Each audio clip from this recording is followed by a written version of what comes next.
Bien, donc l'objectif de cette présentation est de vous parler des techniques de réparation de la coiffe des rotateurs. On se cantonnera aux ruptures de la coiffe postéro-supérieure, c'est-à-dire supraépineux et infraépineux. L'objectif, c'est de vous donner une vue d'ensemble et donc un panorama de toutes les techniques existantes. Évidemment, lorsqu'il s'agira de vous présenter une technique en vidéo, il y aura forcément un peu de parti pris puisque je présenterai les techniques que j'utilise, mais l'objectif est que vous gardiez une vue très générale, une vue d'ensemble et que vous ayez en tête que il existe une multitude de techniques, que toutes sont recevables et qu'il faut savoir choisir la sienne. Alors, avant d'opérer, il faut bien sûr endormir le patient. En termes d'anesthésie, on ne va pas rentrer dans le détail, c'est pas le sujet aujourd'hui. Euh, euh, on utilise un bloc interscalénique associé ou non à une anesthésie générale. Euh, L'anesthésie locale seule est intéressante, mais elle a aussi ses limites. Et c'est vrai qu'aujourd'hui, de façon majoritaire en France, les interventions à l'épaule sont réalisées sous bloc interscalénique combiné à une anesthésie générale, ce qui combine l'effet analgésique euh, euh, per et post-opératoire du bloc, mais également le confort de l'anesthésie générale, qui est tout de même plus légère du fait de l'action du bloc et qui permet le contrôle tensionnel, le confort du patient et surtout la reproductibilité en évitant une conversion en anesthésie générale sur un bloc qui ne marche pas. L'installation, c'est bien sûr affaire d'école. On peut réparer des coiffes en position semi-assise ou en position latérale. La position semi-assise est la plus utilisée. Elle permet l'accès facile à l'ensemble des structures de l'épaule, une mobilisation simple du bras. Euh, euh, mais on est un peu plus limité au niveau du contrôle tensionnel puisque le patient est en position assise. Le décubitus latéral, il est simple à installer, un peu plus confortable pour l'anesthésiste puisque le patient est en position allongée. Mais on est parfois un peu moins bien pour accéder à tout ce qui est structure antérieure, et notamment le sous-scapulaire, mais ce n'est pas le cas de ce topo. Le matériel, on ne va pas le passer en détail, mais vous savez qu'il y a besoin d'un optique. On utilise classiquement un optique à 30 degrés, mais l'optique à 70 est parfois intéressant. Si vous avez la possibilité de vous y familiariser, je pense que c'est très intéressant, notamment pour les lésions antérieures. Encore une fois, on sort du cadre de cette présentation. Les canules qui sont utiles mais facultatives et pas utilisées par tout le monde.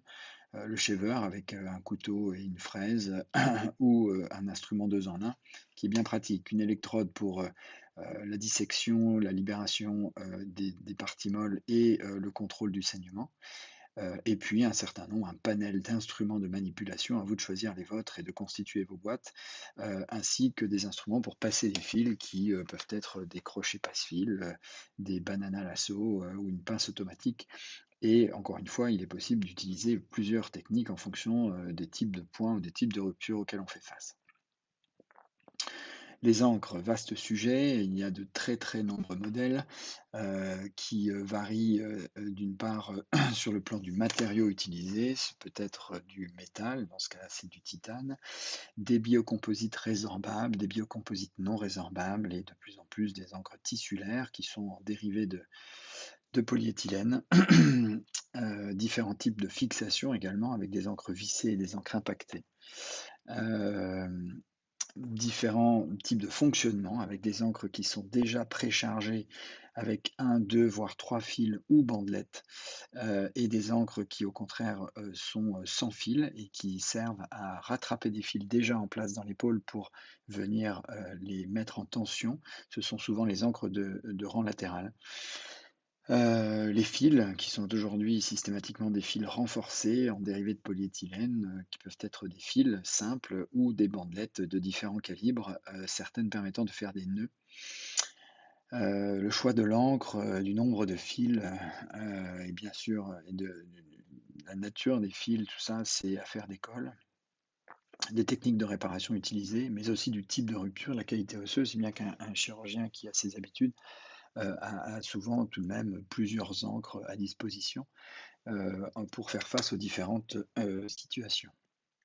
Là encore, à vous de déterminer celles avec lesquelles vous vous sentez le plus à l'aise et qui vous donnent confiance pour pouvoir les avoir disponibles dans l'arsenal.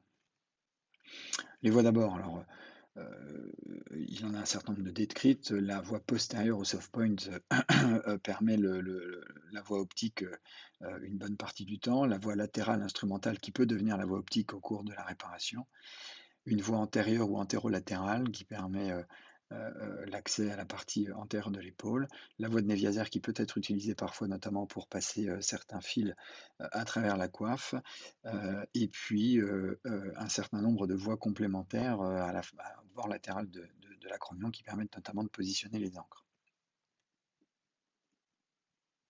Donc on va parler un petit peu de technique. Pour commencer, les différents types de points. Le point simple, où on passe simplement un des brins dans le tendon, puis on vient nouer, ce qui permet de plaquer le tendon sur l'encre. Le point en U ou point de matresse pour les anglophones, là on va passer chacun des deux brins dans le tendon et faire un nœud qui vient plaquer le tendon sur l'encre. C'est le point utilisé fréquemment en rang médial. Le lasso loop, qui est un point arrêté, c'est un équivalent de point de Mason-Allen adapté à l'arthroscopie, qui est un point très, très costaud.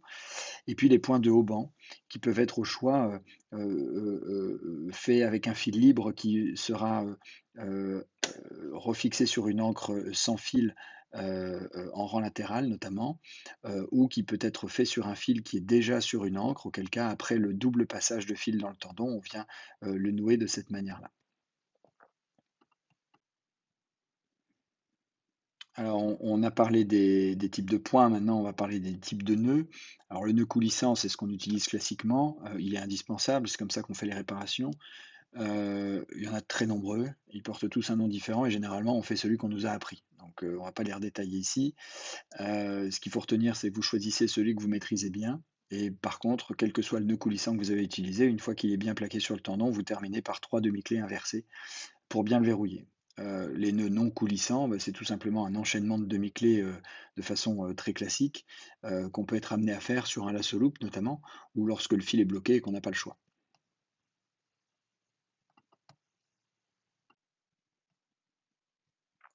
Alors maintenant, les différents types de sutures. Simple rang, double rang, on va détailler un petit peu ça. Le simple rang, c'est une réinsertion, comme son nom l'indique, sur un seul rang d'encre, qui est généralement en position latérale sur le trochiter, mais qui peut être par obligation médialisé, notamment dans les ruptures rétractées, quand on est obligé de médialiser le footprint. On a une surface d'application du tendon sur l'os qui est moins large, mais par contre, on n'a pas de rang médial et donc pas de phénomène de striction à la jonction myotendineuse, qui est parfois un peu reproché au double rang. Alors l'indication, on peut tout simplement utiliser toujours du simple rang, c'est un choix qui se respecte. Mais un chirurgien qui utilise habituellement du double rang peut parfois, revenir à du simple rang parce que la morphologie de la rupture l'impose et c'est notamment le cas en ce qui me concerne, des ruptures rétractées avec un tendon très court, ou nécessité de médialisation du footprint. Donc maintenant, le double rang est en toute logique, c'est une réinsertion qui consiste à réinsérer le tendon sur deux rangées, une médiale et une latérale, avec donc une surface d'application plus large sur l'os, mais un rang médial qui peut être considéré un peu à risque de rupture secondaire à la jonction myotendineuse quand il y a des phénomènes de striction. Alors, deux techniques de double rang, le double rang indépendant, où il n'y a pas de connexion entre les rangs latéral et médial, donc on a une rangée de points sur le rang médial, c'est là qu'il peut y avoir une striction et un rang latéral qui peut être fait de points simples ou de systèmes de haut banc. Alors pour justement, pour ceux qui veulent utiliser une technique de rang médial avec des points, mais qui veulent éviter ce phénomène de striction, moi c'est ce que je fais, je supprime ce point entouré en jaune pour limiter mon rang médial à un seul point très antérieur sur la zone uniquement tendineuse du supraépineux. Et ce gros point en U qui est appuyé à ce niveau-là a moins de risque de striction, mais tout de même l'effet mécanique de plaquage du rang médial qui est souhaité. Et puis on a le double rang dépendant, où là il y a une connexion entre le rang médial et le rang latéral. C'est-à-dire que les points, ou en tout cas les fils passés au niveau du rang médial sont récupérés, croisés et récupérés pour être rattachés sur le rang latéral sur des encres sans fil. Alors on peut, dans certaines techniques, faire des points sur le rang médial et dans d'autres, faire des techniques sans nœud. Alors simple rang ou double rang, qu'est-ce qui est le mieux? Grand débat, et pendant longtemps, beaucoup d'études s'y sont frottées à ce débat et n'ont pas forcément réussi à montrer grand-chose. Là, je vous présente une méta-analyse, globale qui, intègre, 10 méta-analyses, comparant simple rang versus double rang, uniquement des études de niveau 1 ou 2. Et voilà les résultats, c'est qu'en termes de cicatrisation, il semble tout de même que le double rang soit mieux que le, simple rang, mais ça n'est retrouvé que dans 6 des 10 méta-analyses et en revanche, aucune des méta-analyses incluses dans cette étude ne retrouvait de différence sur le résultat clinique. Donc vous voyez que finalement, la différence entre les 2 techniques, elle est ténue. Et qu'aujourd'hui, quelqu'un qui choisirait de ne faire que du simple rang, n'est pas, tellement en faute.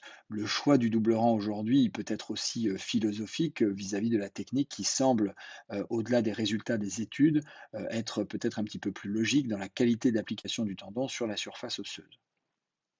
Alors on a vu les techniques de suture, un point important, c'est également la notion de libération tendineuse à la face profonde et à la face superficielle. Peut-être pas à faire systématiquement, mais en tout cas, moi, dès que la rupture est relativement rétractée et étendue, ou dans les ruptures traumatiques vues un petit peu tardivement, qui ont tendance à se figer assez vite, j'y ai recours de façon assez systématique. Alors ici, on va voir la technique. Vous voyez une vue intra-articulaire avec une rupture relativement rétractée au niveau de l'intérieur articulaire. Et avec l'électrode, on va donc sectionner le plan capsulaire à la face profonde dans un premier temps. Euh, Ici, voilà. Et on va voir apparaître les fibres musculaires du supraépineux au-dessus, jusqu'au pied de la coracoïde qui correspond à la partie antérieure du supraépineux. Puis on progresse vers l'arrière en essayant de garder l'électrode vers le haut, en tout cas pas vers le bas, pour ne pas léser le nerf suprascapulaire. Vous voyez que la libération est complète. On va aller vraiment jusqu'en arrière ici, voilà, jusqu'à l'épine qu'on voit bien ici. Ça bouge un petit peu, désolé. Et on voit bien les fibres du supraépineux. Et vous voyez qu'une fois que c'est libéré, avec le crochet, on arrive bien à ramener le tendon et à faire coulisser les fibres musculaires du supraépineux assez loin. Voilà. Et puis ensuite, on se porte au-dessus et on va faire exactement la même chose. De l'arrière, ici, jusqu'à l'avant, pour pouvoir assurer une mobilité parfaite du tendon qui va revenir sans problème jusque sur le footprint, une fois qu'elle est bien libérée. Voilà. Donc ça, c'est très important de faire ça, surtout sur les ruptures un petit peu étendues ou rétractées, hein.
Une fois qu'on a libéré, voilà une illustration de technique simple rang. Alors bah là, c'est sur une rupture relativement rétractée. Moi, c'est dans cette indication-là que j'utilise du simple rang, puisque tout simplement, la rétraction et l'accourcissement du tendon ne permet pas forcément de faire un double rang satisfaisant. Et parfois, il faut peut-être mieux un bon simple rang qu'un mauvais double rang. Donc là, on va en fait aligner les ancres le long de la ligne de réinsertion. Euh, Et là, il y a 3 ancres et 7 points simples. Voilà, 3 ancres alignées avec un footprint légèrement médialisé et puis on va bien sûr, serrer ces nœuds, vous voyez que ça permet quand même une réinsertion, relativement satisfaisante, du tendon sur le footprint. Donc, là maintenant on va passer à l'illustration du double rang. Donc bien sûr je présente la technique que j'utilise habituellement, il y en a plein d'autres. Le principe c'est de vous montrer cette notion de double rang. Donc ici une ancre qui est au ras du cartilage médial, et sur lequel moi je vais réaliser un seul point, un point en U qui est réalisé très antérieur et qui vient cravater la zone uniquement tendineuse qu'on voit très bien ici, du supraépineux, ce qui fait qu'il va y avoir un seul point et que la striction de ce point va s'appliquer sur une zone uniquement tendineuse et non pas sur la jonction myotendineuse qui est plus en arrière, pour limiter justement ce risque de rupture à la jonction myotendineuse. Et puis ensuite, je passe des fils libres, 2 en l'occurrence, qui sont passés 2 fois pour créer des haubans. Un antérieur ici, le bleu, et puis un autre rayé qui va apparaître. Voilà, ce sont 2 fils que j'ai récupérés de l'encre, médiale qui était une encre à 3 fils, mais sur lequel je n'ai laissé que le fil blanc qui va servir pour le rang médial et les 2 autres fils sont réutilisés pour, générer le rang latéral qui va être rattrapé sur une encre sans fil qui est vissée, latéralement, voilà.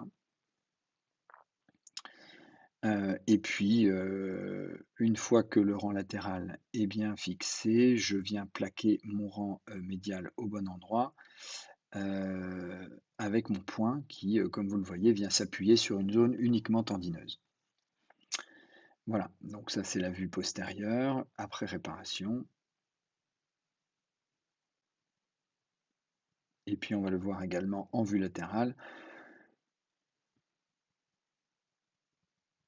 Voilà,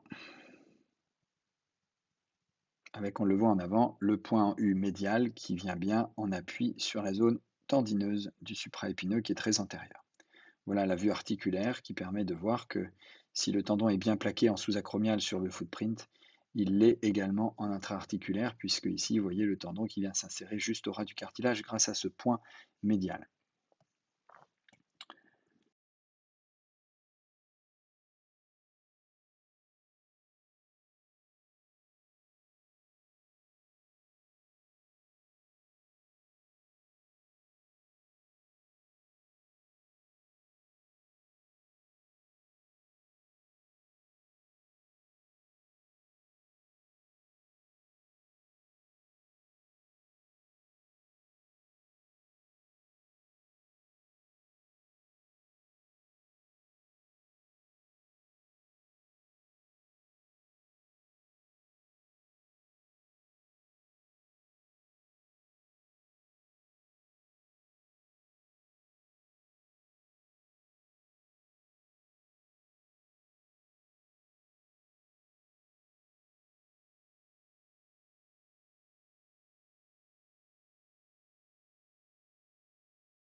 Alors je reviens un tout petit peu plus en détail sur ce système donc de point médial.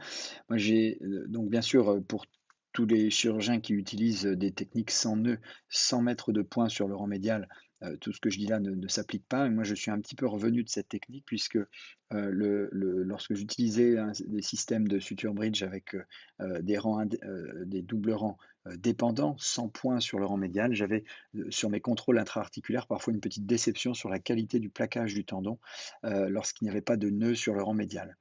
Donc je suis revenu à des techniques avec nœuds pour bien sécuriser mon rang médial et bien l'appliquer. Et vous voyez sur la vidéo précédente que l'aspect intra-articulaire est assez séduisant. Pourtant, il n'y a qu'un seul nœud. Mais ce nœud, il prend assez large, sans serrage excessif, mais il prend assez large sur la zone tendineuse qu'on voit bien ici que je suis en train de caresser avec mon shaver, vous voyez, euh, qui se visualise très très bien. Et on vient placer le point en U vraiment sur cette zone qui est bien visible et qui n'est pas du tout musculaire. Voilà. Et donc c'est la partie la plus antérieure du supraépineux et là-dessus on peut vraiment bien s'appuyer sans risque de rupture secondaire. Et moi j'en mets qu'un seul et c'est vrai que l'aspect intra-articulaire que ça donne est assez séduisant.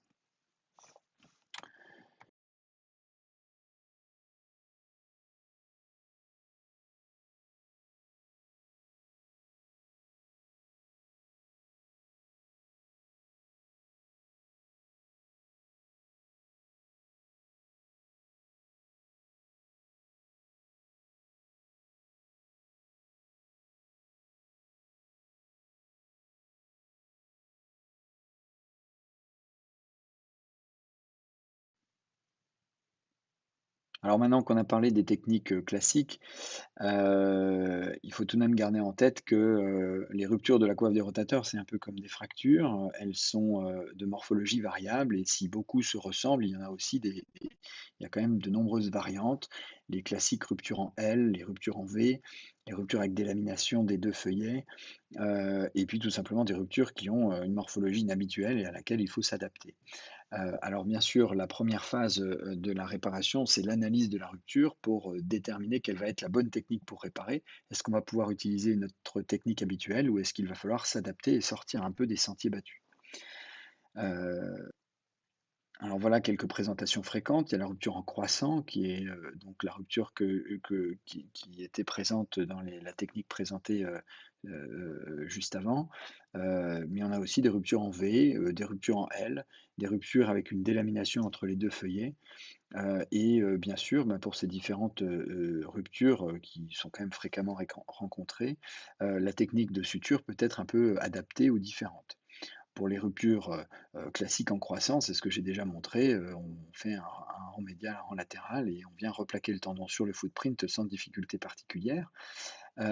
Pour les ruptures en V, si on essaye de ramener, la pointe du V, sur le trochiter, on va faire une erreur, de reconstruction anatomique, et tracter de manière trop importante sur le tendon qui a un risque de rupture itérative plus important, il faut dans ces ruptures refermer la pointe du V pour finalement retransformer cette rupture en quelque chose qui ressemble à une rupture en croissant, qui pourra ensuite être replaquée correctement par un rang latéral.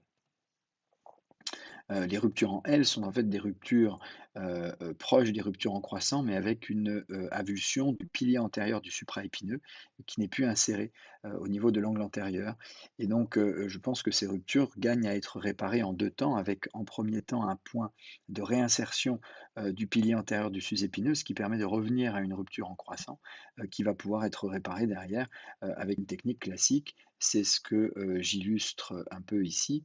Là, vous voyez que le pilier antérieur est complètement désinséré puisqu'on voit le biceps, l'entrée du biceps qui est découvert. Et là, vous voyez que si on vient refixer ce point ici, là où il était fixé avant, eh bien, on se retrouve avec une rupture de coiffe tout à fait classique en croissant de rétraction distale classique. Donc là, je mets une première encre très antérieure sur lequel je vais faire 2 points simples sur mon pilier antérieur du sus-épineux qui était désinséré. Euh, voilà. Et puis une fois que ces 2 points sont faits, heu, voilà, on va serrer les nœuds, donc ça c'est des points, classiques. Une fois que ces 2 points sont faits, vous voyez qu'on va se retrouver avec une rupture de morphologie assez classique, qui va pouvoir être réinsérée en double rang, de façon tout à fait standard.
Les ruptures délaminées, où vous avez, très clairement un feuillet, profond et un feuillet superficiel, séparés, qui peuvent avoir d'ailleurs des orientations de rétraction différentes, l'un partant vers l'avant, l'autre vers l'arrière, et puis des degrés de rétraction différents. Ces ruptures gagnent probablement à être réparées de façon indépendante avec, un rang de réparation du feuillet profond et un rang de réparation du feuillet, latéral, et là on sort encore une fois de la technique, classique. Les difficultés péropératoires, il y en a, potentiellement certaines. La première, c'est le saignement, qui passe évidemment par, le contrôle tensionnel et la profondeur d'anesthésie, hein. C'est pas seulement la tension, je pense, hein. Un patient qui se contracte et qui bouge, même s'il a 9 de tension, il va générer un saignement plus important. La pression de la pompe, qui peut être adaptée, et puis bien sûr la coagulation. Je pense que les chirurgies de coiffe, tout au shaver, sans aucune coagulation, c'est un petit peu comme à ciel ouvert. Si vous opérez uniquement avec la lame froide sans faire hémostase, le champ opératoire, est vite, impraticable, et je pense que sous arthroscopie, ça n'est pas différent. Donc tout n'est pas de la faute de l'anesthésiste, et la coagulation, reste de mise. Alors, autre difficulté péropératoire, la rétraction tendineuse. Évidemment, ce sont des ruptures qui sont plus difficiles à réparer et dont l'issue en termes de cicatrisation est plus incertaine. Première étape, surtout bien libérer le tendon, on l'a déjà vu. Éventuellement, médialiser le footprint en mangeant un petit peu sur le territoire du cartilage articulaire afin de gagner quelques millimètres pour pouvoir réinsérer le tendon plus médialement. Heu et éventuellement la modification des techniques de suture. À titre personnel, j'utilise plus volontiers du simple rang sur ces, ruptures avec, augmentation du nombre d'encres et de points pour limiter la tension sur chaque et le risque de rupture itérative, avec également, éventuellement des matrices de renfort et des techniques d'allongement, tendineux, d'augmentation tendineuse. Alors la mauvaise tenue osseuse est également, un problème chez les patients ostéoporotiques ou lorsqu'on a par exemple une grosse géote sur le trochiter, situation qui n'est pas exceptionnelle. Dans ces cas-là, en cas de justement de géode, c'est important de bien analyser le cas et l'imagerie, au préalable, et de choisir ses zones d'ancrage en conséquence. Pour ce qui est de la qualité osseuse et de l'ostéoporose, on a recours, volontiers à des encres de plus gros diamètre lorsque la tenue n'est pas bonne. Un débat existe sur la nécessité d'utiliser dans ces cas-là des encres métalliques pour pouvoir monitorer l'éventuel, arrachage des encres, sur la radiographie post-opératoire. Ça, c'est laissé à l'appréciation de chacun. Ensuite, les gestes associés, alors ils sont, pas systématiques, à décider au cas par cas. L'acromioplastie, elle est débattue. Je crois quand même qu'il est aujourd'hui, enfin, je laisse à votre appréciation la nécessité de faire une acromioplastie ou pas, mais il y a tout de même des études qui montrent que la morphologie de l'acromion et son caractère agressif influencent la survenue d'une rupture de la coiffe des rotateurs. Et quand on a un acromion en sévère conflit avec la coiffe des rotateurs, il semble difficile de ne pas faire d'acromioplastie. La difficulté dans l'analyse des études sur l'acromioplastie, c'est aussi l'analyse de la qualité de l'acromioplastie qui a été réalisée, puisque dire qu'on a fait une acromioplastie, c'est bien, encore faut-il qu'elle soit faite correctement.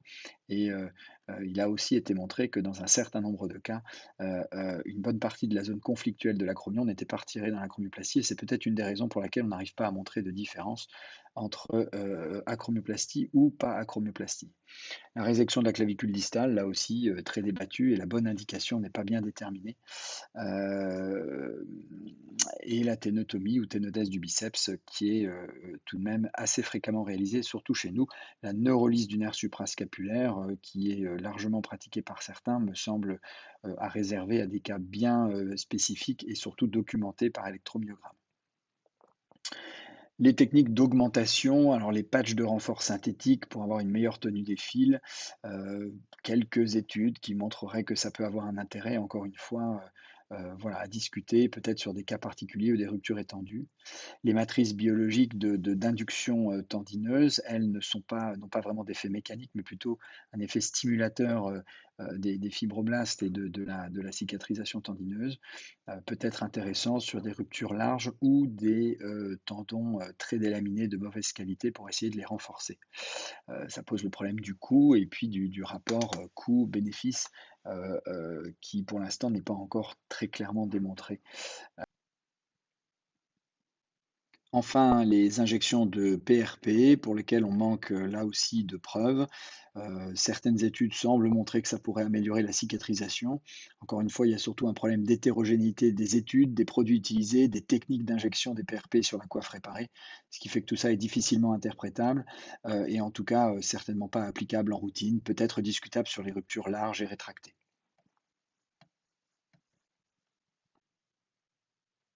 Alors, en ce qui concerne les suites opératoires, on est déjà sur des hospitalisations courtes, souvent en ambulatoire, éventuellement hospitalisation de 24 heures.